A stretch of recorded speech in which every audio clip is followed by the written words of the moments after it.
Greetings, and welcome to my channel. This is Sorcerer Tal. You can also find me on Facebook in the Sorcerer's Guild. Today on Magical Theory and Cryptid Tales, we are going to be talking about talking to trees. Now, of course, we all know that trees exist. There's no cryptid in the idea of trees, but talking to trees is a different matter, and it is something that is discussed in almost all mythology throughout the world. At some point you will have a hero or heroine or some god or being that is talking to the trees. And this is something that we very much can do as sorcerers. Let's talk a little bit about trees first, of course. Trees are a part of almost every natural system on the planet.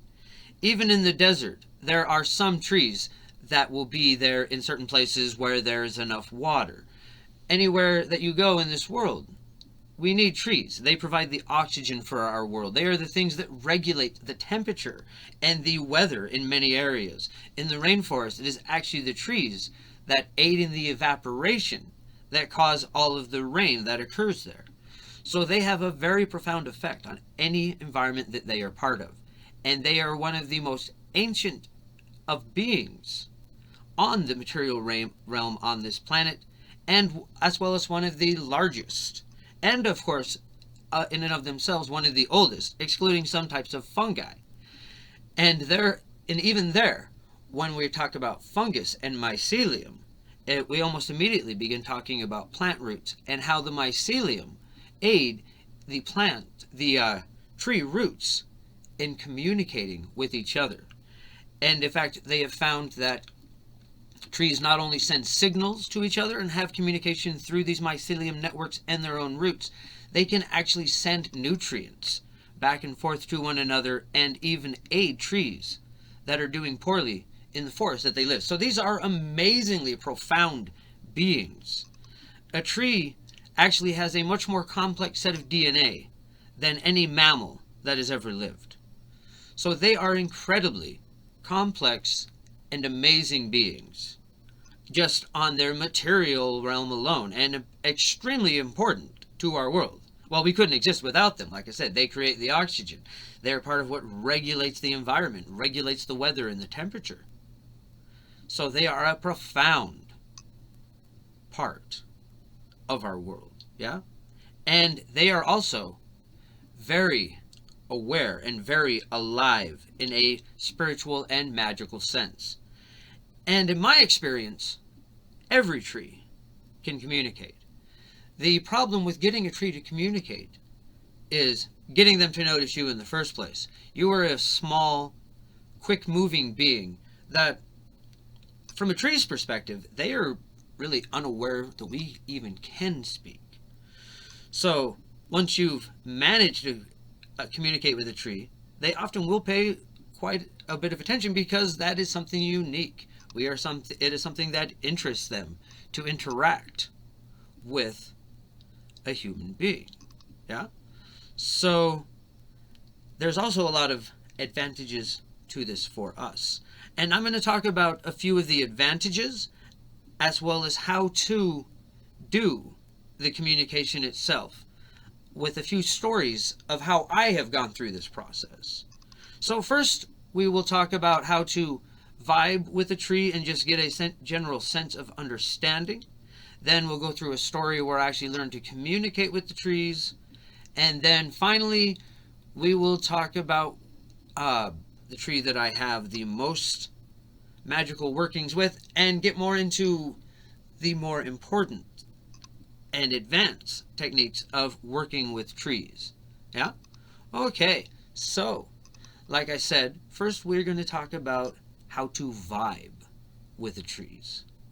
And when I was younger, and junior high, I was not a very popular child. Like, I think I've mentioned in the videos before, I lived here in Utah, but I clearly did not grow up Mormon, and I had very long hair. I was very visibly not Mormon, so I was not a very popular child in school. And in junior high, I was bothered by the other kids a lot, and I didn't have any friends. So I found this tree that I liked to go sit under, and it brought me comfort.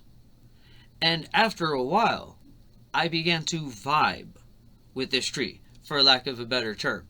When I came up to the tree, it would just project comfort at me in the beginning, and I would feel a sense of kinship and friendship with this tree as I would sit under it and read my books during the lunch at the junior high. I would sit there and read, and I got messed with a lot in other parts of the school, but not ever when I was under that tree.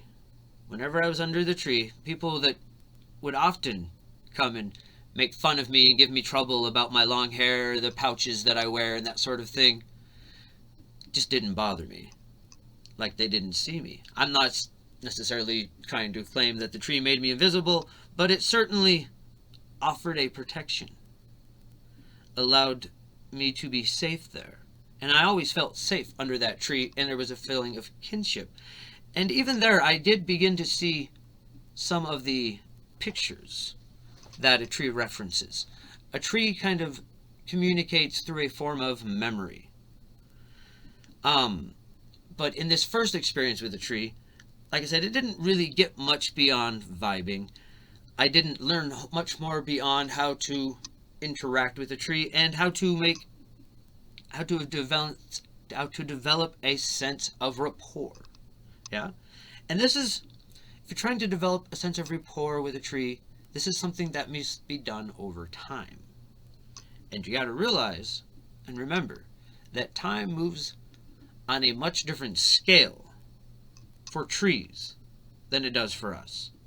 So, repetitive going back to a tree could be once every couple of years, and, well, it wasn't that long to a tree, a few years.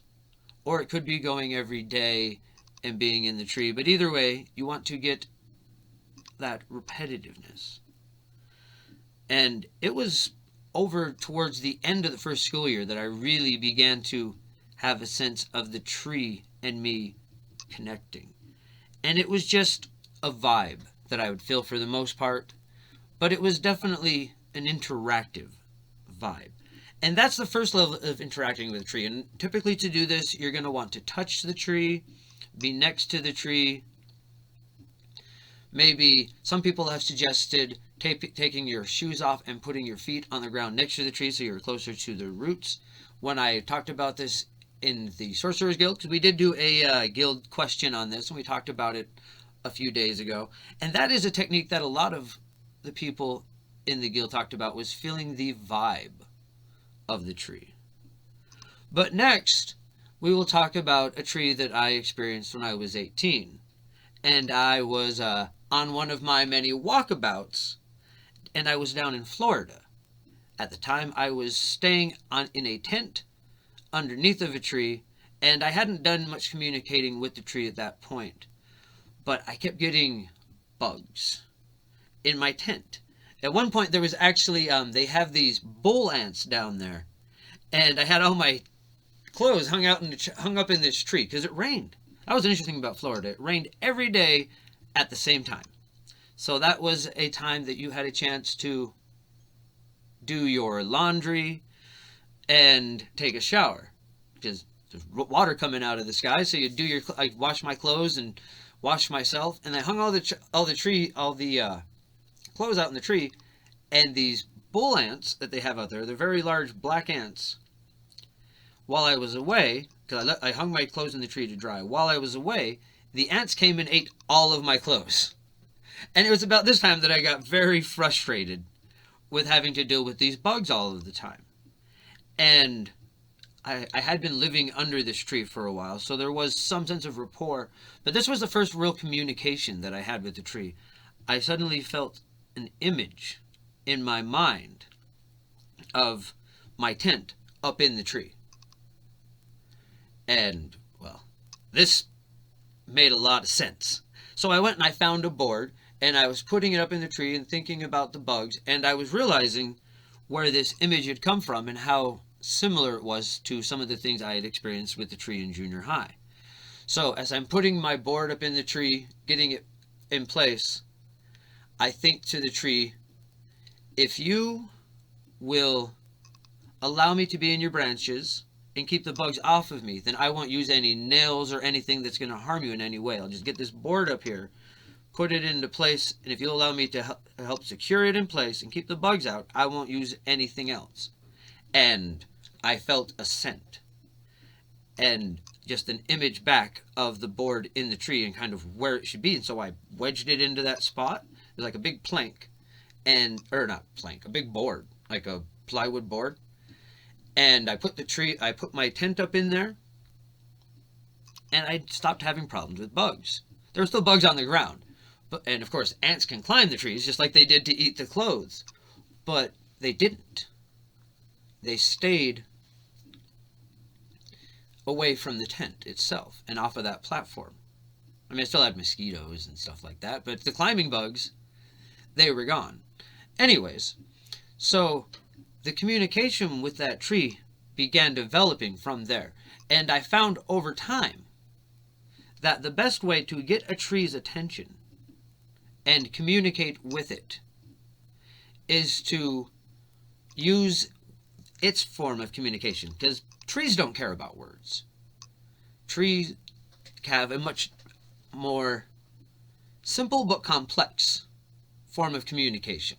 The best way that I could describe it is that they use a form of interconnected memes that reference the tree's own memory.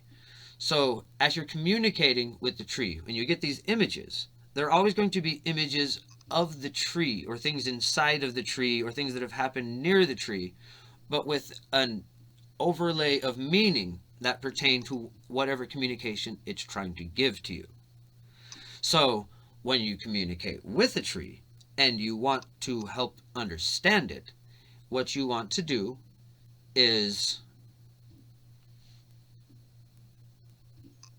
there we go, sorry about that. Okay, so what you want to do then is project an image of what you want with you in it, and with an overlay of intent pertaining to the current situation.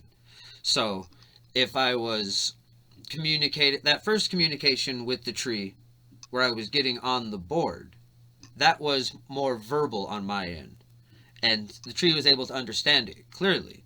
But later on, when I wanted it to help me keep people from seeing our tree, that image, I projected an image of myself underneath the tree with the branches over top of me and someone going by without being able to see me.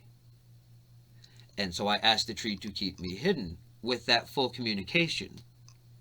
And for the most part, the tree obliged.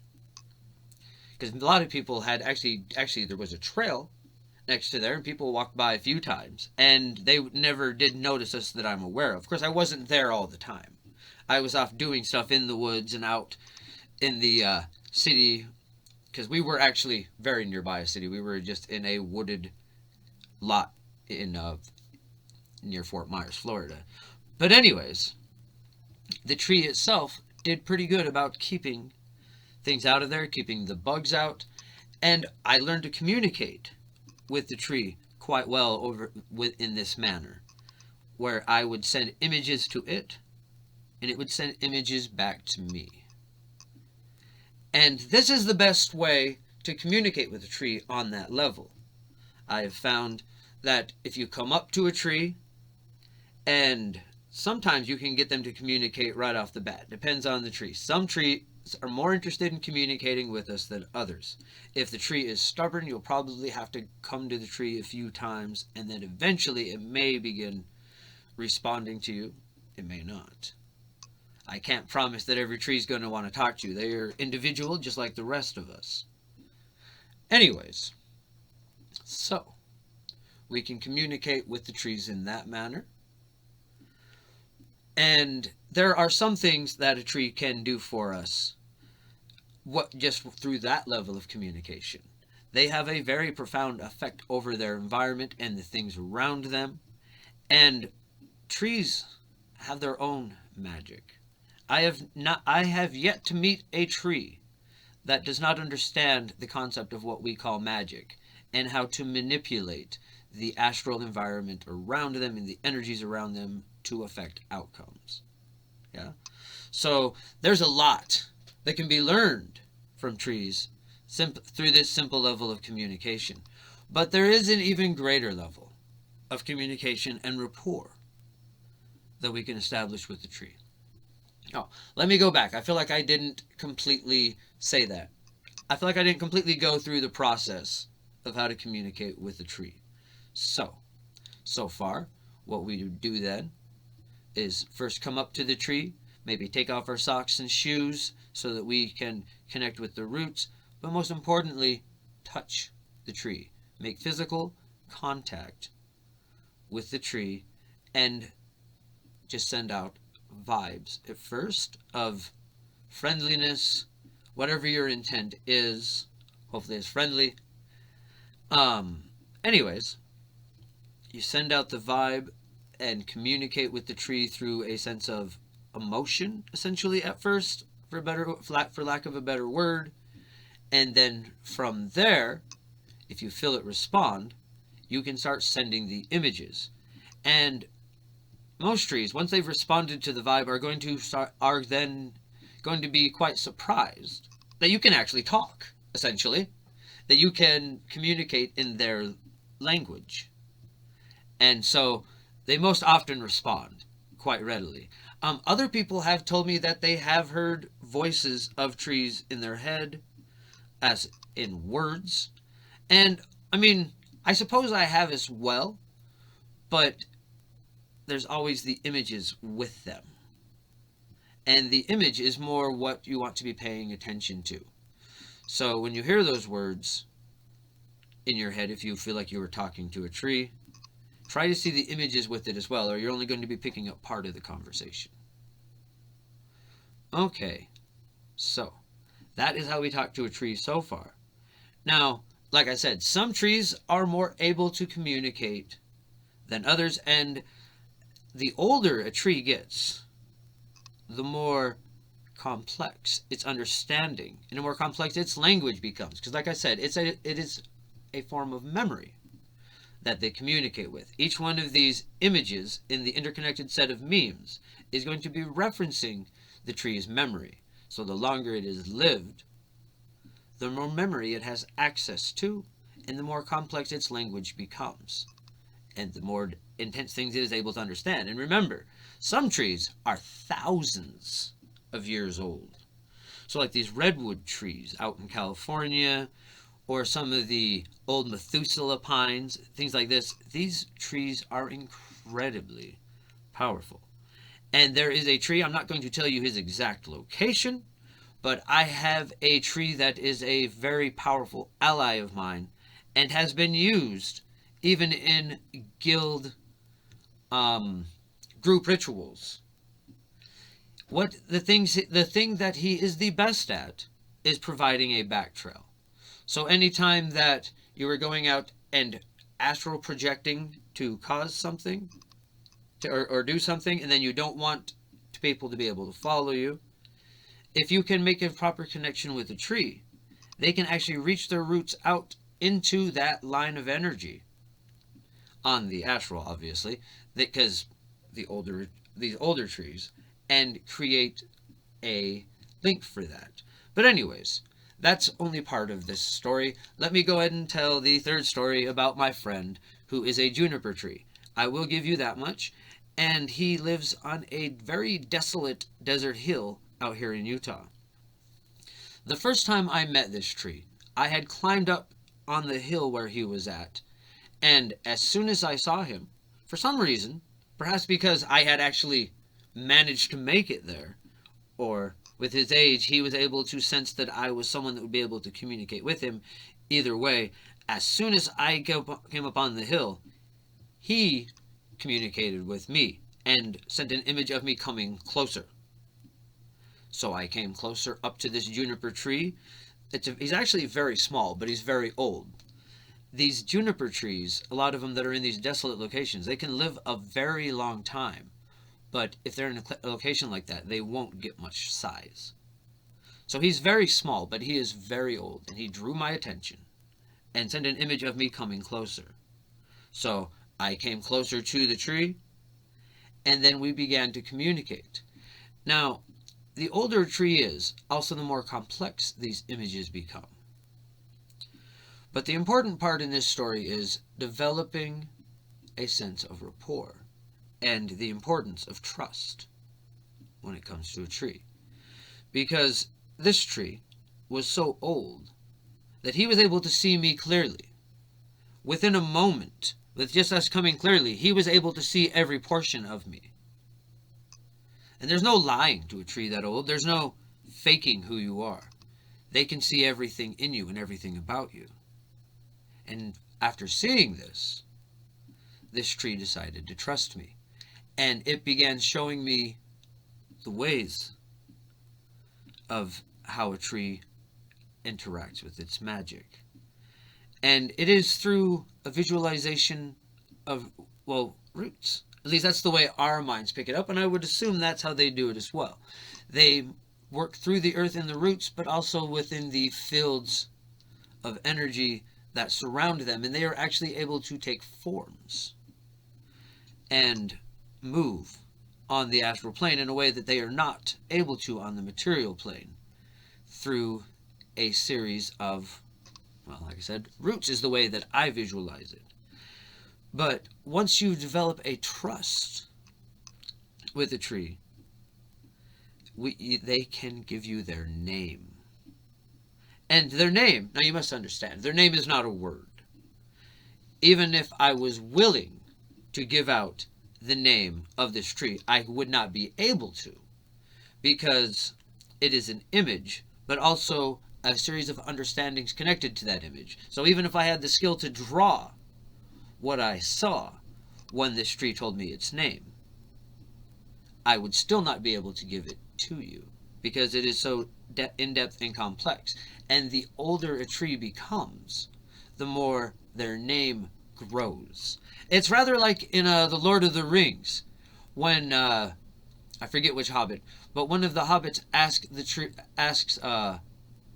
the Ent, Longbeard, his name, and his response is, "It would take 1,000 years to utter a single syllable of my name, but you may call me Longbeard." Well, it's like that, but fortunately, it's in an image. Yeah? So, a picture is worth 1,000 words. Well, these pictures portray much more than words. But once you have seen this image, once you understand these images, it is rather like having the name of a spirit.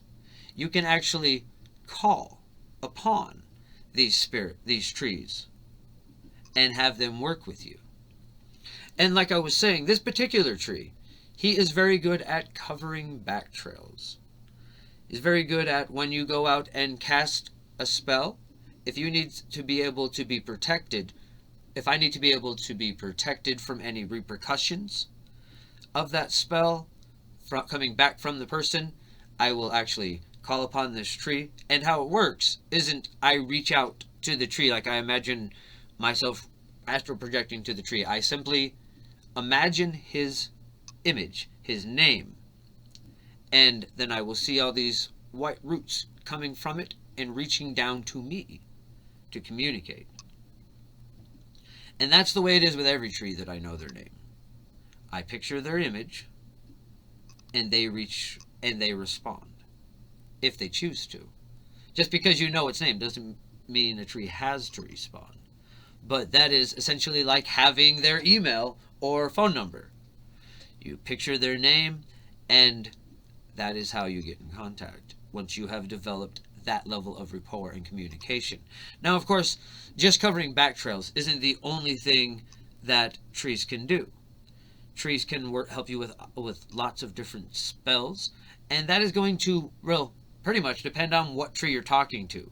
Different species of trees have different skills that they are particularly good at, and trees within that species are going to have their own skill sets as well, just like any other beings.